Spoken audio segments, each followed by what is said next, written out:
সাম্যের কবি, মানবতার কবি, আমাদের জাতীয় কবি কাজী নজরুল ইসলাম।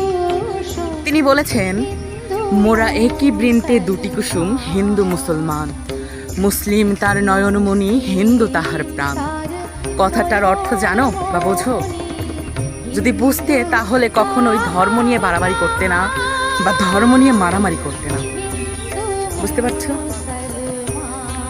হয়তো আমরা মুসলিমরা বাংলাদেশের সংখ্যাতে বেশি, তাই বলে যে আমরা তাদের উপর অত্যাচার করব, তাদেরকে নিয়ে কটু কথা বলবো ইত্যাদি, এগুলো কিন্তু আমাদেরকে আমাদের রাসূল শেখায়নি।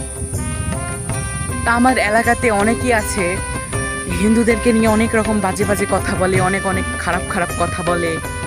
আবার তাদের যেসব মন্ত্রগুলো আছে সেগুলো বাজে বাজে ভাষায় উচ্চারণ করে, এগুলো দেখলে খারাপ লাগে। আবার মাঝে মাঝে ভাবি যে যা যা বলে বলুক, আমি তো বলছি না, বা তারা জানেও না সেগুলো কি। হয়তো তারা উচ্চারণ করছে একটা, তার বাংলা অর্থ হচ্ছে আর একটা। ঠিক যেমন আমাদের